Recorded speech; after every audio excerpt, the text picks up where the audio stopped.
नमस्कार मेरे प्यारे साथियों।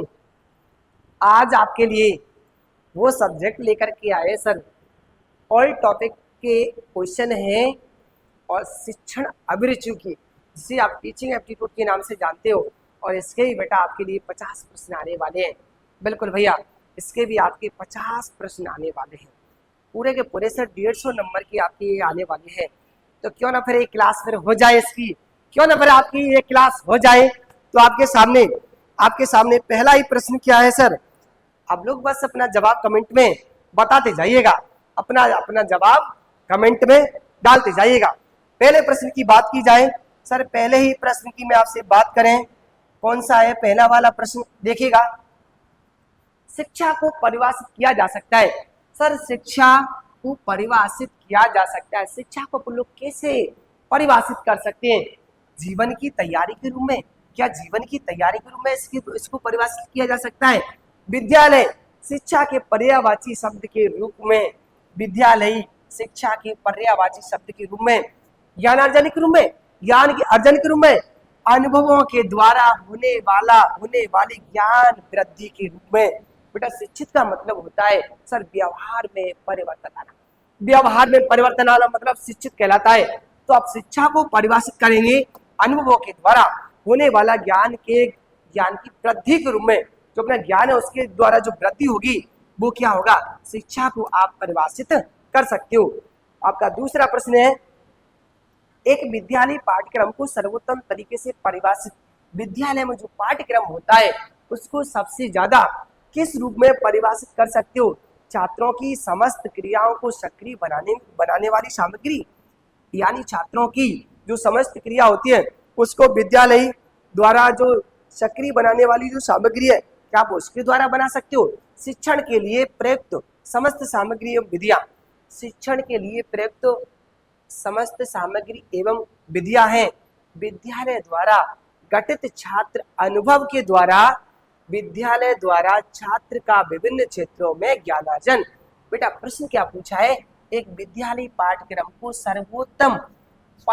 को सर्वोत्तम तरीके से परिभाषित किया जा सकता है विद्यालय द्वारा गठित छात्र अनुभव, यानी विद्यालय के द्वारा जो छात्र का अनुभव मिलेगा, छात्र को जो अनुभव मिलेगा उसके द्वारा पाठ्यक्रम को आप परिभाषित कर सकते हो कि बच्चे ने इस जगह पर कितना विकास किया है, कितना ज्ञानार्जन किया है। तो आपका नेक्स्ट प्रश्न आपके सामने है, अपना जवाब अपने कमेंट बॉक्स में लगाते जाओ, आपको पता चल जाएगा आपकी तैयारी किस लेवल की हो चुकी है। अगले प्रश्न की बात करें, अगले प्रश्न की बात की जाए, किसी विशेष विषय के लिए उद्देश्यों का निर्धारण किया जाना चाहिए। किसी विशेष विषय के लिए जो उद्देश्य है आपके, उनका जो निर्धारण है वो कैसे किया जाना चाहिए? क्या शिक्षक के द्वारा, सामान्य व्यक्ति के द्वारा, विषय वस्तु के आधार पर, विषय वस्तु एवं कक्षा में संपन्न होने वाली क्रियाओं के द्वारा, विषय वस्तु एवं कक्षा में संपन्न होने वाली क्रियाओं के द्वारा, आप किसके द्वारा विद्यालय के उद्देश्यों के किसी विषय के उद्देश्यों को निर्धारण किया जा सकता है। देखो, एक तो आपका कौन है? विषय वस्तु एवं कक्षा में विभिन्न प्रकार की होने वाली क्रियाओं के द्वारा जो विशेष प्रकार का जो विषय पढ़ाया जाता है उसका आप लोग निर्धारण कर सकते हो। तो इस राइट जवाब क्या हो जाएगा? ऑप्शन नंबर डी हो जाएगा। अगले प्रश्न की बात करें, शिक्षा के लक्ष्य के निर्धारण में प्राथमिक दायित्वों का निर्वाह किया जा सकता है। यानी कि जो पहले दायित्व है सर, पहले जो दायित्व है वो किसके होने चाहिए? पहले दायित्व है वो किसके होने चाहिए? प्राथमिक दायित्व का निर्वाह किया जा सकता है, यानी शिक्षक को। क्या आप शिक्षक को दोगे? प्रशंसकों को दोगे? पाठ्य पुस्तक लेखकों दोगे? समाज को दोगे? शिक्षा के लक्ष्यों के निर्धारण में प्राथमिक दायित्वों का निर्वाह किया जा सकता है किसको? समाज को, यानी समाज को वो व्यक्ति कर सकता है, छात्र। आगे अगला प्रश्न, जॉन डीवी ने शिक्षा को परिभाषित किया है। सर जॉन डीवी ने शिक्षा को किस प्रकार परिभाषित किया है? जॉन डीवी ने शिक्षा को किस प्रकार परिभाषित किया है? जीवन की तैयारी के रूप में, कार्य करने हेतु उद्योग उत्तम रहने के रूप में, ज्ञानार्जन के रूप में, करके सीखने के रूप में। बिल्कुल लोइंग बाय डर्निंग, लोइंग बाय डर्निंग बाय लोइंग करके सीखने पर इसने जोर दिया है, जॉइंट डिव ने दिया है। पाठ्यक्रम में समाहित किया जा सकता है। सर पाठ्यक्रम में क्या समाहित किया जा सकता है? पाठ्यक्रम में क्या समाहित कर सकते हो आप लोग? पाठ्यक्रम में क्या क्या समाहित होना चाहिए? तो वास्तव में विषय वस्तु जिसे विद्यालय में छात्र पढ़ते हैं, विषय वस्तु ऐसा हो जिसे विद्यालय में छात्र पढ़ते हैं, विषय जो विद्यालय के प्रशंसकों द्वारा निर्धारित किए जाते हैं, विद्यालय कार्यक्रमों के द्वारा छात्र को प्रदान किए जाने वाले संपूर्ण अनुभव, पाठ योजना जिन्हें शिक्षक तैयार करता है। तो इसका वास्तव में जो जवाब होना चाहिए, पाठ्यक्रम में किसे समाहित आप कर सकते हो? विद्यालय कार्यक्रमों के द्वारा छात्र को प्रदान किए जाने वाले संपूर्ण कौन अनुभव। यानी एक बालक है जो विद्यालय में कितना अनुभव, कितना ज्ञानार्जन, यानी विभिन्न प्रकार की जो क्रिया है उनमें वह कितना सक्रिय रहता है, उसके द्वारा आप उसको परिभाषित कर सकते हो। अगला प्रश्न, प्रश्न नंबर 7 क्या कहता है सर? प्रश्न नंबर 7 क्या कहता है? सामान्य क्रम का वह भाग जो छोटे बालकों की आवश्यकताओं की पूर्ति के उद्देश्य से निर्मित किया जा सकता है, उसे क्या कहते हैं? यानी बालक कैसा हो सर? बालक कैसा हो? छोटा हो। छोटे बालक की आवश्यकताओं की पूर्ति के लिए आवश्यक निर्मित किया जा सकता है, उसे क्या कहते हैं? अध्ययन कार्यक्रम, वैकल्पिक विषय, विशिष्ट शिक्षा। यानी छोटे बालकों के लिए कैसी शिक्षा होनी चाहिए? सामान्य शिक्षा होनी चाहिए, क्योंकि बालक ही वो कैसा है? छोटा है। अब बात करें प्राय सामान्य शिक्षा के पाठ्यक्रम के संदर्भ में निम्न में से तर्क प्रस्तुत किया जा सकता है। यानी सामान्य शिक्षा है ना, उसके पाठ्यक्रम में निम्न में से कौन सा तर्क आपका सही होना चाहिए? छात्र के लिए जो भी आवश्यक ज्ञान है उसे उचित रूप में प्रदान किया जाए। छात्र के लिए जो भी आवश्यक है, जो भी आवश्यक ज्ञान है उसे उचित रूप में क्या प्रदान किया जाए। छात्र को उसके द्वारा चयनित कार्य के लिए तैयार किया जाना चाहिए। छात्र को भारतीय संस्कृति धरोहर की ओर उन्मुख किया जाना चाहिए। छात्र को नागरिकता एवं सामाजिक कुशलता का बिल्कुल सही आपका। यानी सामान्य शिक्षा में के द्वारा आप लोग छात्र को क्या बना सकते हो? छात्र को नागरिकता एवं सामाजिक कुशलताओं का प्रशिक्षण प्रदान किया जाना चाहिए, तभी वो क्या आपकी सामान्य शिक्षा के संदर्भ में आप उसको कर सकते हो। अगला प्रश्न ये रहा बेटा। अपने जवाब आप कमेंट में बताते जाइएगा, ठीक है। प्रकार्यात्मक गणित का एक ऐसा प्रकार है जो सर्वाधिक बल देता है। प्रकार्यात्मक गणित और गणित का ऐसा एक प्रकार है जो सर्वाधिक बल देता है मंद बुद्धि वाले छात्रों को आवश्यकता पर ना, दैनिक गणित संबंधी समस्याओं के समाधान पर, ज्यामिति गणित कार्यों के समाधान पर, साधारण गणित संबंधी समस्याओं के। अब देखिएगा सर, हम लोग रोजाना गणित का प्रयोग करते हैं, जब बाजार जाते हैं तो कितने का सामान लाए, कितना शेष बचा है अपने आपके पास रुपए, और आपने कितने घंटे पढ़ा, कितना घंटे और पढ़ना है। यानी सर वो गणित कैसा है? दैनिक गणित है। जहां कहीं भी आप गणित के साथ खेलना सीखना जीना सीख जाओगे तो वो आपके लिए विषय कैसा बन जाएगा सर? दैनिक चीज हो जाएगी, ठीक है। अगले प्रश्न की बात करें,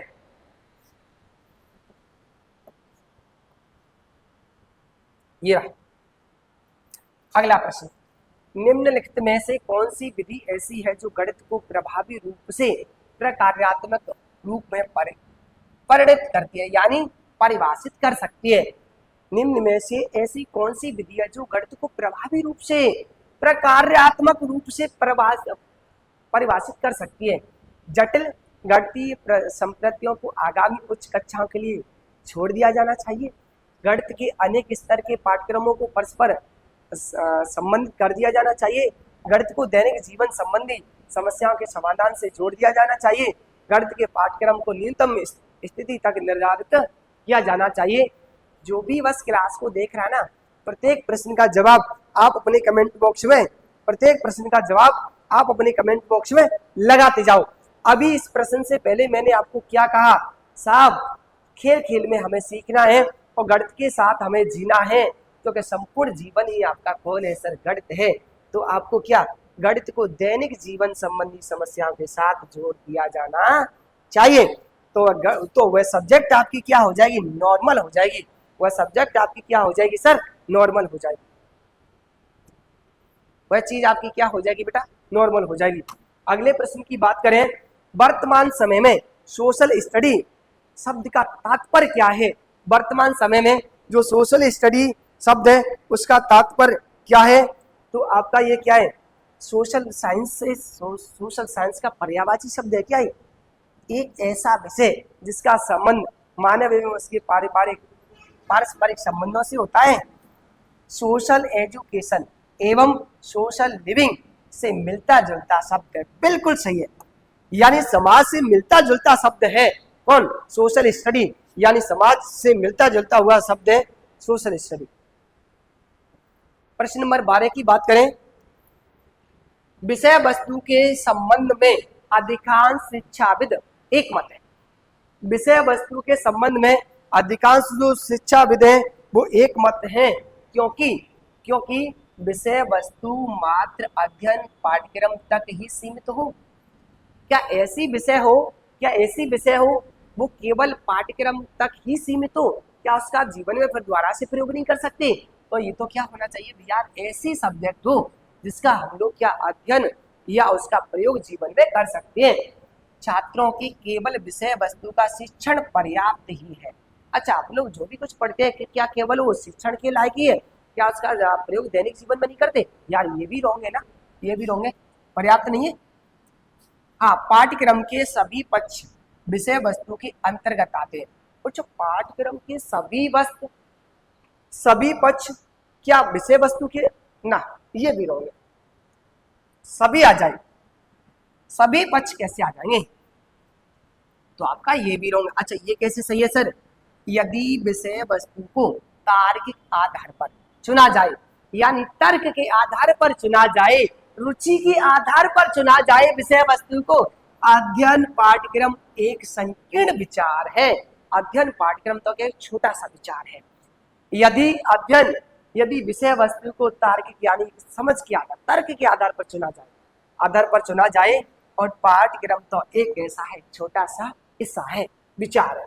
ठीक है, तो आपका क्या हो जाएगा, ऑप्शन नंबर डी वाला हो जाएगा। क्लियर सबका, जिनका क्लियर हो जाए ना बस एक बार वीडियो को लाइक करते जाइएगा। जिनका क्लियर हो जाए वो एक बार वीडियो को क्या लाइक करेगा। अगला प्रश्न नंबर 13 क्या कहता है, आधुनिक प्राथमिक कक्षाओं में अंक गणित पढ़ाने का उद्देश्य क्या है। आधुनिक प्राथमिक कक्षाओं में अंक गणित पढ़ाने का क्या उद्देश्य रहना चाहिए, क्या उद्देश्य अंक गणित पढ़ाने का क्या उद्देश्य रहना चाहिए। छात्रों द्वारा व्यवहारिक समस्याओं का समाधान, बिल्कुल सही है, व्यवहारिक समस्याओं का समाधान तो होना चाहिए। ओ यार बिल्कुल सही है, छात्रों को विभिन्न सूत्रों एवं सूत्रों के द्वारा यार रटना थोड़ी है, रटना नहीं है रे, रटना ही है, करके सीखना है। ओए क्या लासा मासा के लिए महत्वपूर्ण ज्ञान है ना लघुत्तम महत्तम नहीं।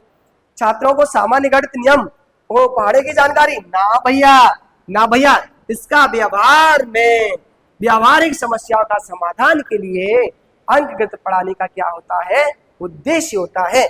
जीवन में आप किसी भी जगह पर इसका प्रयोग कर सकते हो। अगला प्रश्न, शिक्षा को सर्वोत्कृष्ट रूप से परिभाषित किया जा सकता है।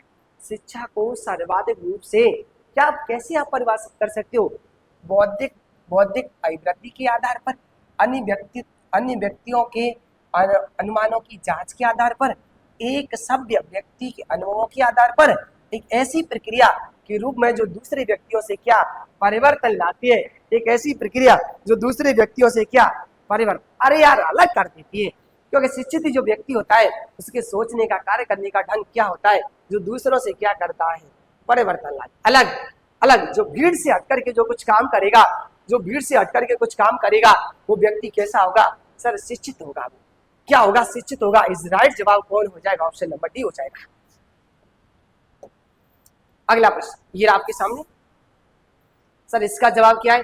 आधुनिक सिद्धांत के संदर्भ में निम्नलिखित में से कौन सी विशेषता का संबंध शिक्षा से है? बिल्कुल भैया, कौन सी विशेषता का संबंध क्या है? शिक्षा से है। तो वह एक आजीवन चलने वाली सतत प्रक्रिया है। क्या संबंध शिक्षा से नहीं है? ये पूछा है भैया। यह एक आजीवन चलने वाली सतत प्रक्रिया है। जी, शिक्षा तो जीवन पर्यंत चलती रहती है। जब तक जीना है तब तक सीखना है। यह एक सत्य तथ्यों तक पहुंचने की प्रक्रिया। बिल्कुल सही है। जो व्यक्ति सत्य शिक्षित होता है वो सत्य तत्वों पर एक दिन पहुंच ही जाता है। इसके अंतर्गत औपचारिक एवं अनौपचारिक विद्यालय क्रियाएं समाहित होती है ना। यह छात्र जीवन के विभिन्न अनुभवों से संबंधित रहती है। ये भी सही है भैया, ये भी सही है। तो इसके अंतर्गत औपचारिक एवं अनौपचारिक विद्यालयी क्रियाएं समाहित होती है। इस रॉन्ग हो जाएगा। ठीक है भैया। तो इसमें क्या पूछा है? संबंध शिक्षा से नहीं है, तो आपका क्या नहीं है? यानी औपचारिक जो अनौपचारिक जो विद्यालय क्रियाएं वो आपका नहीं होना चाहिए। हाँ, तो अगला प्रश्न है शिक्षा के उद्देश्यों का मूलभूत स्रोत क्या है? शिक्षा के उद्देश्यों का जो मूलभूत स्रोत है, अब लगाओ जरा इसका जवाब, लगाइए जरा इसका जवाब क्या होगा भैया? शिक्षा के उद्देश्यों का मूलभूत स्रोत क्या होना चाहिए? क्या आपका मानव अनुभव होना चाहिए? शिक्षा प्रदान करने वाले कॉलेज होने चाहिए? व्यावसायिक संगठन होने चाहिए? शिक्षा मनोविज्ञान होना चाहिए? शिक्षा के मूलभूत उद्देश्य स्रोत क्या होने चाहिए? व्यक्ति के अनुभव होने चाहिए। व्यक्ति के क्या होने चाहिए? अनुभव ही होने चाहिए। अगला प्रश्न नंबर 17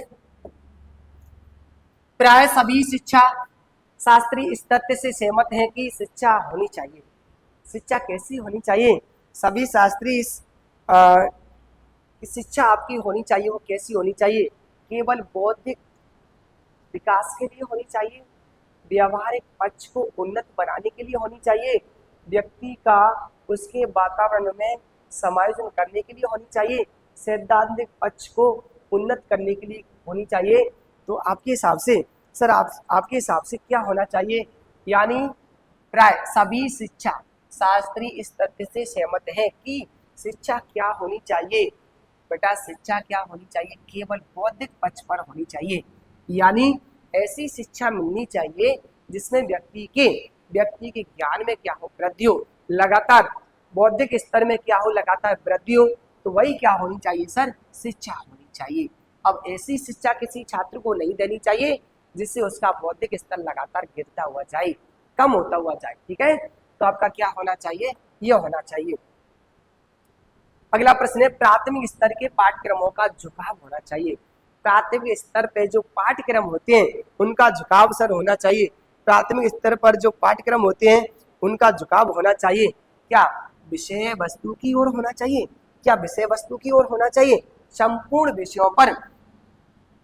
विषयों पर सर्वाधिकार चेष्टा की ओर होना चाहिए, सामाजिक विकास की ओर होना चाहिए, बाल अभिवृद्धि के समस्त पक्षों पर होना चाहिए। यानी प्राथमिक की बात करिए तो बालक की अभिवृद्धि के समस्त पक्षों की ओर होना चाहिए। बालक की अभिवृद्धि के समस्त पक्षों की ओर होना चाहिए। अगला प्रश्न है आपका, एक प्राथमिक स्कूल की प्रथम कक्षा में केंद्रीय शिक्षण कार्य होना चाहिए। एक प्राथमिक स्कूल की प्रथम कक्षा में केंद्रीय शिक्षण कार्य होना चाहिए। क्या होना चाहिए? क्या पढ़ना होना चाहिए, लिखना होना चाहिए, शब्द रचना होनी चाहिए, अंक गणित होना चाहिए? बिल्कुल भैया, क्या होना चाहिए? बात किसकी है सर? प्राथमिक स्कूल की है। प्राथमिक स्कूल की है तो यहाँ पर क्या होना चाहिए भैया? पढ़ना होना चाहिए। पहले बालक को बोलना सिखाना चाहिए। तो प्राथमिक स्कूल की प्रथम कक्षा में, पहली कक्षा में जो वास्तव में केंद्र बना करके आप बालक को पहली कक्षा में क्या सिखा सकते हो? बोलना यानी पढ़ना उसे। क्या हुए शब्द? जैसे मैंने लिखा क्या? तो आप बालक को क्या बताओगे? बेटा ये क्या लिखा है? आम। आम लिखा है। तो पहले सबसे पहले उसको क्या सिखाओगे? आप पढ़ना सिखाओगे। आगे है कौन? अगला प्रश्न, प्रगतिशील शिक्षाविदों के विचार से पाठ्यक्रम संबंधी अनुभवों की श्रृंखला को निर्धारित किया जाता है। श्रृंखला को निर्धारित किया जाना चाहिए, यानी कि प्रगतिशील शिक्षाविदों के विचार से पाठ्यक्रम संबंधी जो अनुभव है उनकी श्रृंखला किस प्रकार की होनी चाहिए? छात्रों की रुचियों के समस्त जो तथ्य अनुक्रम में एक क्रम से होनी चाहिए। आधारभूत पाठ्य पुस्तकों के संगठन के अनुभव में अनुरूप होनी चाहिए। पाठ्यक्रम निर्माता के संगठन के आधार पर होनी चाहिए। विषय वस्तु की तार्किक के आधार पर होनी चाहिए। तो बिल्कुल आपका विचार क्या कहता है? बताइए, बताइए जरा जवाब में, कमेंट में बताइए। तो आपका जब विचार ये बोले क्या, छात्रों की रुचियों के संपूर्ण तथ्यों के अनुक्रम में होना चाहिए। छात्रों की रुचियों के संपूर्ण अरे यार ये बताइए श्रृंखला कब बनेगी? जब छात्र उसमें क्या लेगा? रुचि लेगा। छात्र उसमें क्या लेगा बेटा? रुचि लेगा। तभी तो आप उसमें श्रृंखला बना सकते हो, जब भी आप उस बालक को बड़ा अच्छे से पढ़ा सकते हो। ठीक है भैया। अगला प्रश्न, अगला प्रश्न है, एक पाठ्यक्रम निर्माता जो कि प्रकार्यात्मक पाठ्यक्रम के निर्माण में रुचि ले रहा है उसे अंतर सूझ होनी चाहिए। उसे कैसी सूझ होनी चाहिए भैया? अंतर सूझ होनी चाहिए। उसे कैसी होनी चाहिए? शैक्षिक दर्शन की होनी चाहिए, समाज एवं समाज के नियमों की होनी चाहिए, मनोवैज्ञानिक सिद्धांतों की। और जहां कहीं भी आपको दिख जाए, जहां कहीं भी आपको दिख जाए तो बिल्कुल सभी उपयुक्त सभी की होनी चाहिए, यानी सबकी सोच होनी चाहिए, सबकी निर्माण में उसकी क्या होनी चाहिए? रुचि होनी चाहिए। मुझे अच्छा व्यक्तित्व वाला व्यक्ति बनना है जो समाज में एक प्रेरणादायी व्यक्ति बन सके। अगला प्रश्न है, पाठ्यक्रम की योजना। पाठ्यक्रम की योजना निम्नलिखित में से किसके द्वारा बनाई जाती है? पाठ्यक्रम की जो योजना है निम्न के द्वारा किसके द्वारा बनाई जाती है? देखिए जरा, कक्षा के शिक्षकों द्वारा जिन्हें पाठ्यक्रम को प्रत्यक्ष रूप से प्रयोग करने की व्यापक अनुभव है, क्या अध्यापक के द्वारा बनानी चाहिए? पाठ्यक्रम निर्माता समिति द्वारा, जिसमें सभी प्रशासकों एवं पर्यवेक्षकों की सम्मिलित सभी को पर्यवेक्षकों को सम्मिलित किया जाना चाहिए। शिक्षाविदों एवं सामान्य व्यक्तियों की एक समिति का पुनर्गठन करके इसमें शामिल किया जाना चाहिए। राष्ट्रीय पाठ्यक्रम निर्मात्री समिति का पुनर्गठन के द्वारा किया जाना चाहिए। बिल्कुल भैया, पाठ्यक्रम योजना किसके द्वारा? यानी राष्ट्रीय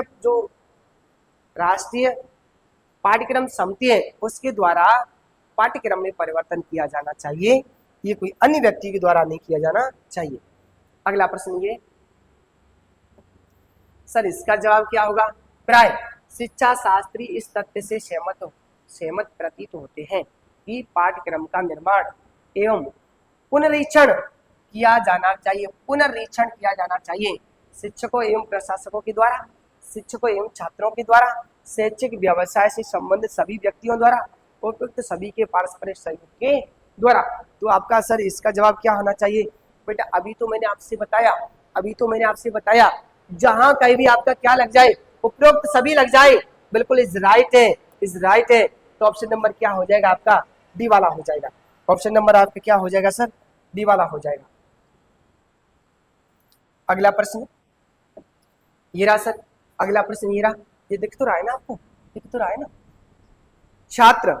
छात्र कक्षा में, ये दिख तो रहा है ना?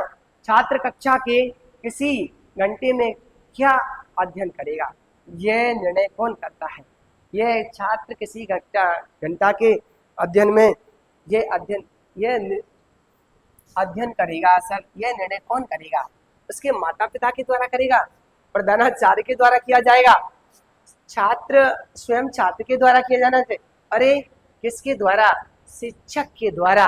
वह शिक्षक ही बताएगा कि इस घंटे में बेटा क्या पढ़ने वाले हो, इस घंटे में आप क्या पढ़ने वाले हो। ठीक है, जूनियर हाई स्कूल स्तर पर शिक्षाविद निम्नलिखित में से कौन से पाठ्यक्रम के प्रकार की प्रस्तुति करते हैं?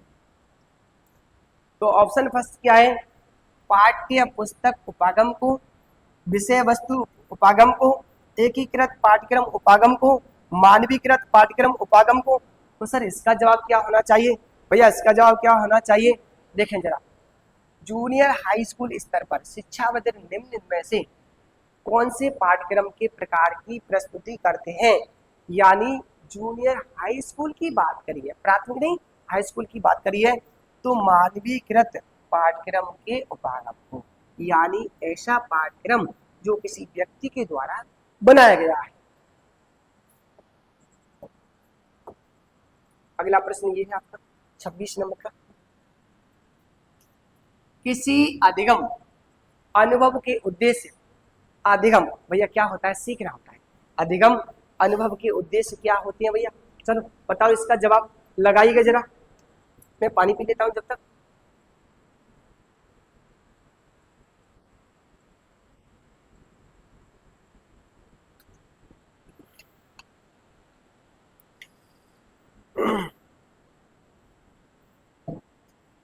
देख, किसी अधिगम अनुभव के उद्देश्य पाठ्यक्रम निर्माता के द्वारा परिभाषित किए जाने चाहिए। पाठ्यक्रम है वो निर्माता के द्वारा परिभाषित किए जाने चाहिए। पाठ्य पुस्तकों की विषय वस्तु के द्वारा निर्धारित किए जाने चाहिए, विषय वस्तु के द्वारा बनाए जाने चाहिए। छात्रों द्वारा परिभाषित, और छात्रों के द्वारा परिभाषित किए जाने चाहिए। शिक्षक छात्र दोनों के द्वारा सहयोगात्मक ढंग से, बिल्कुल सहयोगात्मक ढंग से, जिसमें शिक्षक की भूमिका हो, छात्र की भूमिका हो, दोनों की भूमिका हो, ऐसा क्या अधिगम अनुभव के उद्देश्य होने चाहिए। प्रश्न नंबर 27 क्या है रे? 27 क्या बोला भैया? प्रश्न नंबर 27 क्या बोला? शिक्षा का वास्तविक लक्ष्य होना चाहिए। शिक्षा का वास्तविक जो लक्ष्य है वो क्या होना चाहिए? उपाधि एवं प्रमाण पत्रों का संग्रह करना। शिक्षा का वास्तव में जो लक्ष्य होना चाहिए क्या हुआ? उपाधि एवं वास्तविक जो प्रमाण पत्र है क्या उनको एकत्रित कर ले भैया।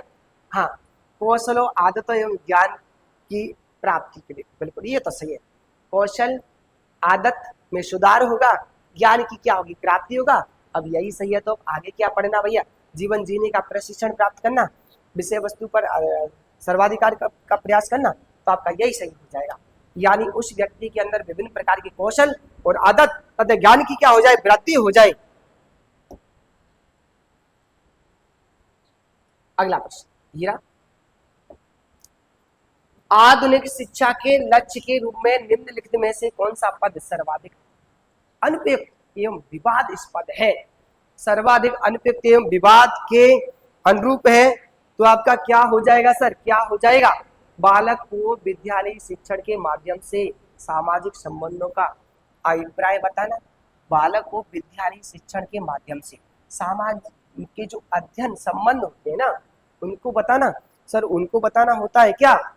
बालकों में पढ़ने, लिखने, बोलने एवं सुनने की दक्षताओं का विकास करना। अरे विवाद का पक्ष बताना है, अनुपयुक्त जो उपयुक्त नहीं है, ये तो सही है भैया, ये तो होना चाहिए, ये तो दक्षता का विकास होता है। बालकों को उनके अधिकारों के प्रति सतर्क रहना चाहिए। अब आपको सर क्या बताना है इस जगह पर?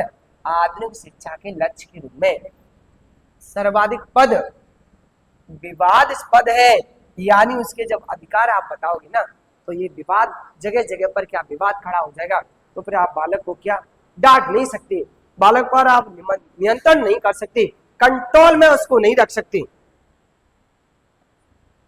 आगे,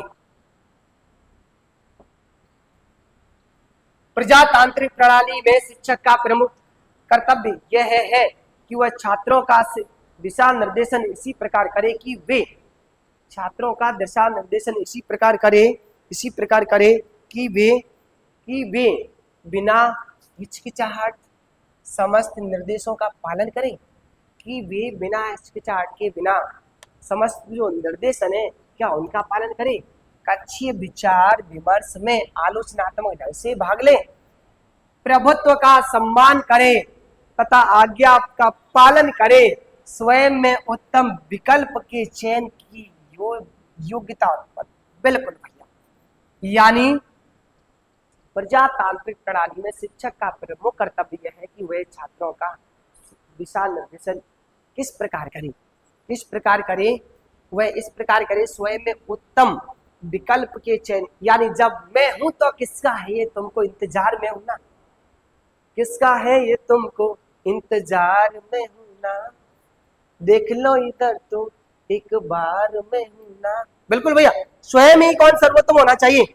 अगला प्रश्न क्या बोला रे,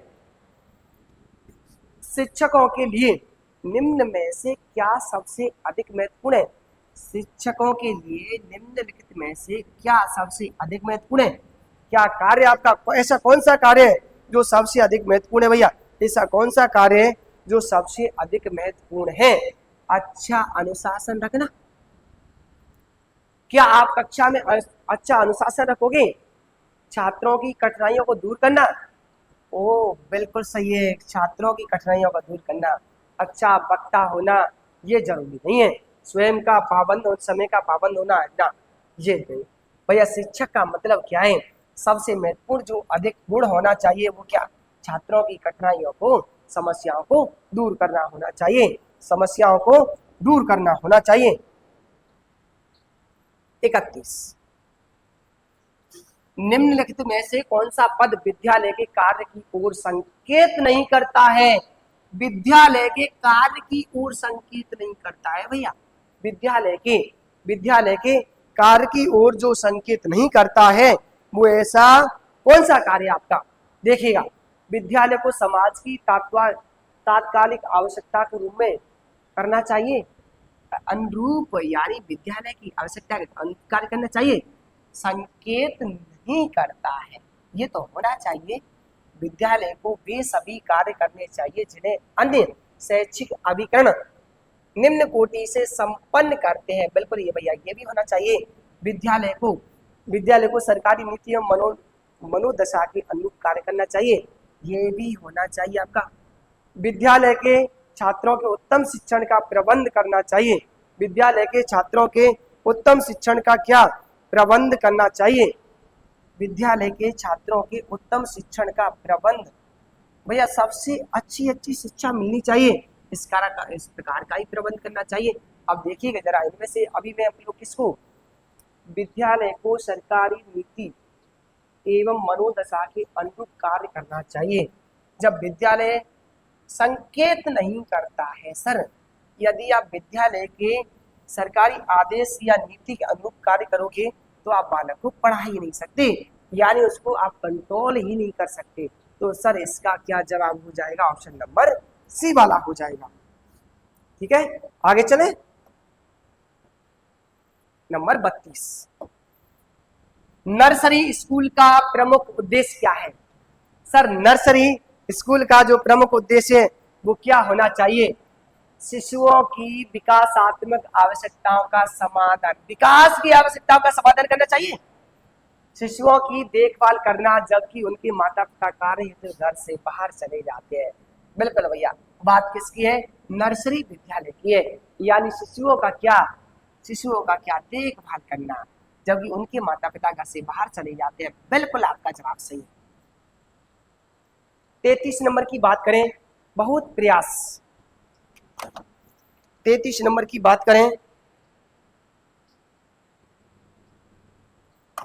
बहुत प्रयास व कठिनाई के बाद आपकी नियुक्ति अंग्रेजी माध्यम वाले विद्यालय में हुई है, जबकि आप इतनी अच्छी अंग्रेजी नहीं जानते, आप क्या करेंगे।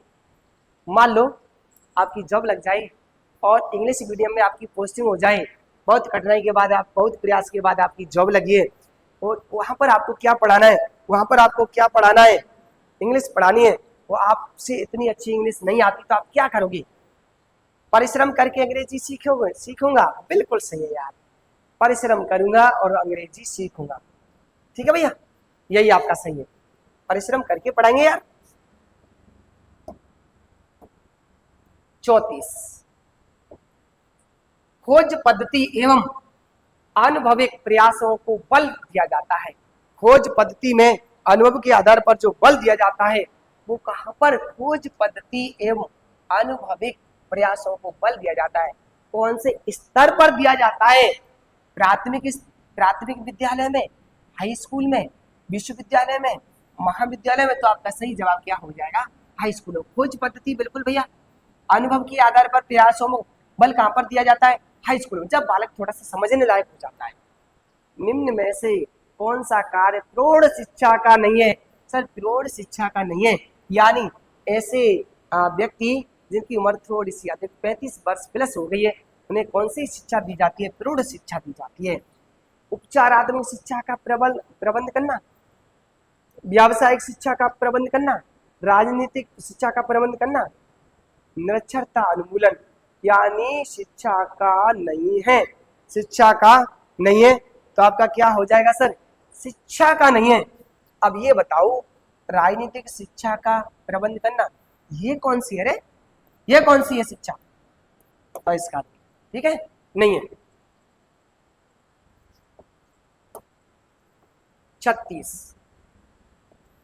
36 नंबर की बात करें, हमारी प्रजातांत्रिक शैक्षिक पद्धति जोर देती है। हमारी जो प्रजातांत्रिक है शैक्षिक पद्धति जो जोर देती है, सर किस पर देती है? सर किस पर देती है? समस्त नागरिकों में एक समान विचार को प्रोन्नत करना, प्रजातांत्रिक व्यक्तिगत विभिन्नता को समरूपीय गुणों में परिवर्तन करना, उत्तरदायित्वपूर्ण स्वतंत्रता का समावेश करना। बिल्कुल भैया, स्वतंत्र भैया। प्रजातांत्रिक का मतलब है प्रजा का तंत्र, यानी प्रजा के द्वारा जो शैक्षिक पद्धति है तो उसको आप जोर देते हो, यानी उत्तरदायित्व कैसा होना चाहिए? स्वतंत्र होना चाहिए। अगला प्रश्न आपका, शिक्षा में प्रजातांत्रिक सिद्धांत की प्रमुख विशेषता क्या होती है? शिक्षा में प्रजातंत्र की जो प्रमुख विशेषता है सर वो क्या होनी चाहिए? छात्र स्वयं कल्याण के निर्मित स्वयं निर्णय ले, यानी छात्र स्वयं कल्याण के लिए स्वयं ही निर्णय ले। छात्रों को स्वतंत्र निर्णय का अधिकार प्रदान करना, चाहे वे कुछ गलत क्यों ना हो। ये तो सही है भैया। छात्र को, क्योंकि जब शिक्षा में प्रजातांत्रिक सिद्धांत की प्रमुख विशेषता देनी है तो छात्र को स्वयं निर्णय लीजिए। अरे खुले में छोड़ दो यार, खुले में छोड़ दो, उसको भी तो पता चलेगा, उसको भी तो पता चलेगा ये करने से ये होगा सर, वो करने से वो होगा। 38 नंबर की बात की जाए, आधुनिक शिक्षा दर्शन के रूप में विद्यालय होने चाहिए। आधुनिक शिक्षा दर्शन के रूप में विद्यालय कैसे होने चाहिए? वर्तमान सामाजिक संस्थानों की प्रतिरूप होने चाहिए। सामाजिक विरासत को अग्रिम पीढ़ी तक पहुंचाने वाले होने चाहिए। विशेषज्ञों द्वारा पूर्व विचलित उद्देश्यों के अनुकूल शिक्षण कराने वाले होने चाहिए। युवकों में सामाजिक जागरूकता पैदा करने वाले होने चाहिए, यानी आधुनिक शिक्षा दर्शन के रूप में विद्यालय होने चाहिए। युवकों में सामाजिक जागरूकता पैदा करने वाले होने चाहिए।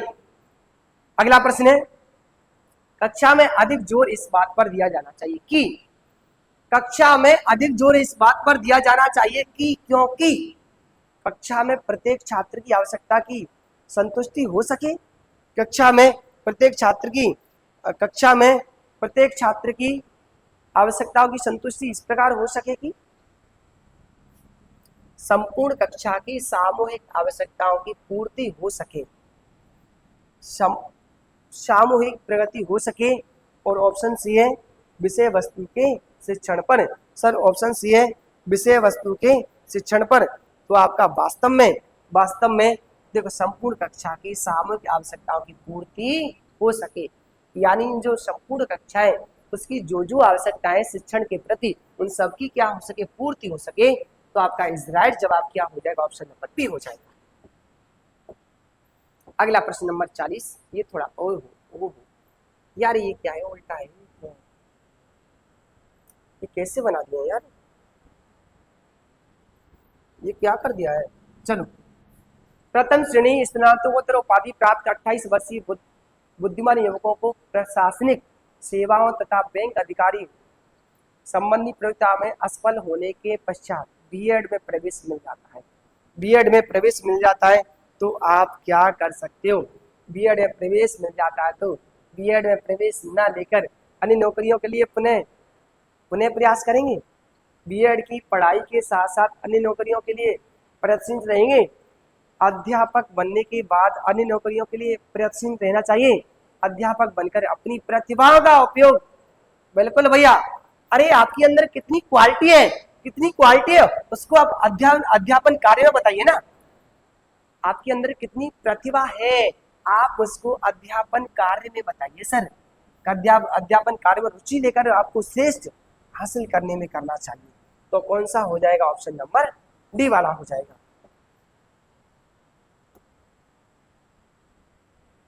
41। अब देखो थोड़ा सा आपको हंसी आ रही होगी, सर ये प्रश्न कैसे बना दिया है वो लगा दिया है, ठीक है, बच्चे ने लगा दिया, पीडीएफ वाले ने।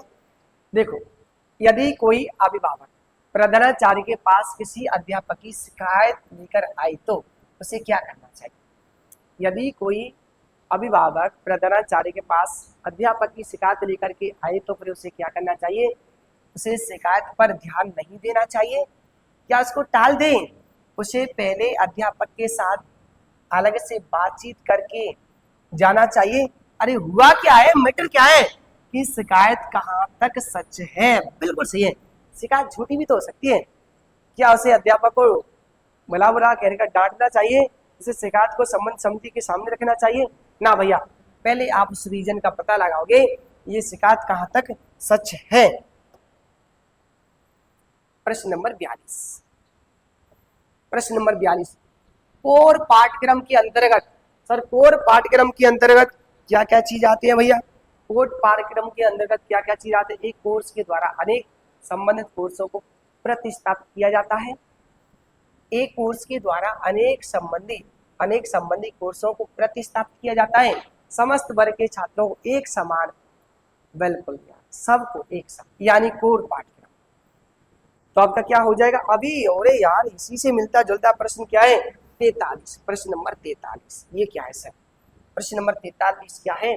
कोर पाठ्यक्रम निम्न में से किस बिंदु पर जोर नहीं देता है? कोर पाठ्यक्रम होता है वो निम्न में से किस बिंदु पर जोर नहीं देता है? क्या प्रजातांत्रिक विधियों पर जोर नहीं देता है? समस्या समाधान को जोर नहीं देता है?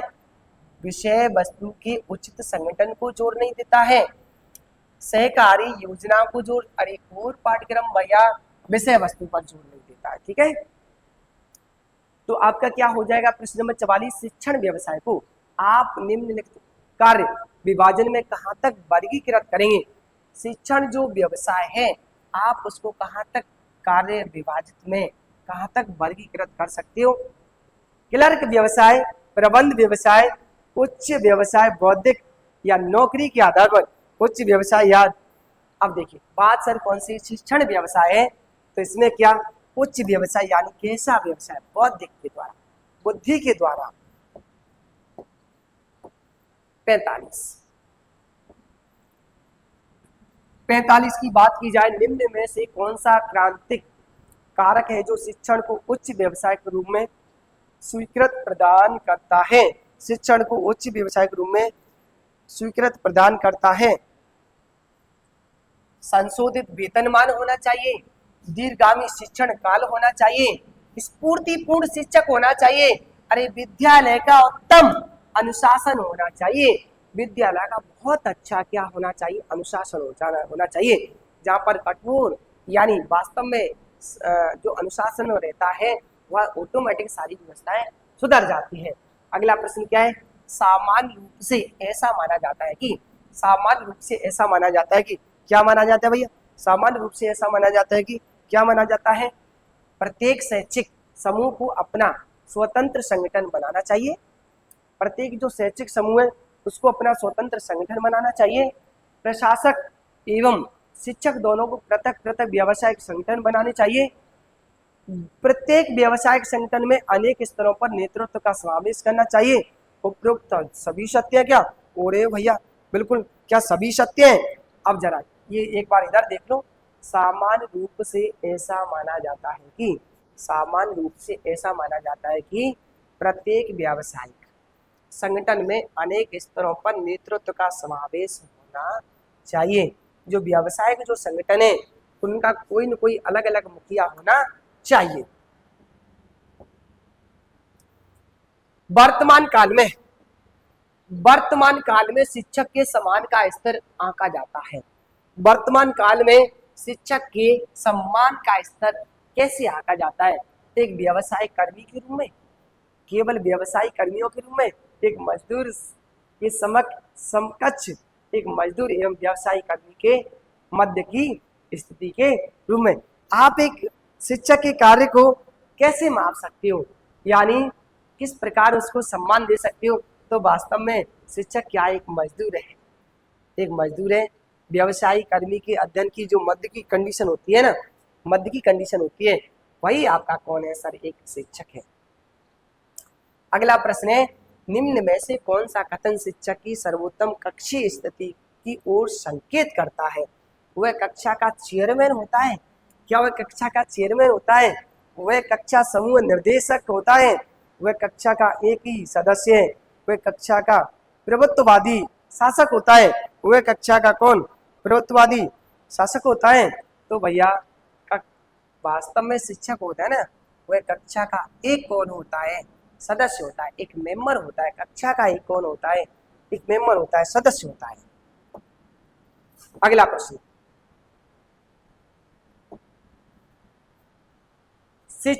यदि शिक्षण के दौरान छात्रों को कुछ भी याद नहीं हुआ तो सीखा है, तो यह कहा जाएगा। क्या कहा जाएगा? तो यह कहा जाएगा, क्या कहा जाएगा? शिक्षण नहीं हुआ है, अध्ययन नहीं हुआ है, गृहकार्य नहीं हुआ है, परीक्षा नहीं हुई है। यदि शिक्षण के दौरान छात्रों को कुछ भी याद नहीं, तो अध्ययन नहीं हुआ है सर, तो अध्ययन हुआ ही नहीं है। शिक्षक का सर्वाधिक महत्वपूर्ण कार्य क्या होता है? शिक्षक का जो सर्वाधिक महत्वपूर्ण कार्य है वो क्या होना चाहिए? देखें, अनुशासन प्रबंधन, विषय वस्तु शिक्षण, समस्या समाधान प्रशिक्षण, छात्र दिग्दर्शन, यानी छात्र को दूसरों के दर्शन यानी दिग्दर्शन कराने वाला कौन होना चाहिए? सर्वाधिक जो महत्वपूर्ण कार्य है वो छात्रों का मार्गदर्शन कराने वाला क्या होना चाहिए? शिक्षक होना चाहिए। तो आपके 50 प्रश्न क्या हो गए? कंप्लीट हो गए। मुझे कमेंट करके बताओगे सर आपकी रोजाना आज से आपके 7 दिन बचे हैं और क्या आपकी 50 प्रश्नों वाली जो शिक्षण अभिरुचि की जो महत्वपूर्ण सीरीज है प्रश्नों वाली, क्या उसको मैं रेगुलरी अपलोड किया जाए या नहीं किया जाए? तो आपको इसका जवाब अपने कमेंट बॉक्स में देना है। सर कहाँ पर नेक्स्ट क्लास की आप बताओगे? कहाँ पर सर अगली शिक्षण अभिरुचि की क्लास के बारे में आपको कहाँ पर बताना है? आपको कहाँ पर बताना है भैया? कमेंट बॉक्स में बताओगे कि सर हाँ, यदि इस सीरीज को बंद कर दिया जाना चाहिए तो बंद का भी आपको बताना है, यदि इसको जारी रखा जाए तो आपको जारी को भी बताना है। जो भी है सर अपने क्या रखने हैं? विचार रखने हैं। और विचार के लिए आप कैसे हो सर? स्वतंत्र हो। विचार के लिए आप कैसे हो? स्वतंत्र हो। तो आज के लिए इतना है, ठीक है। सबको टाटा बाय बाय, मस्त रहिएगा।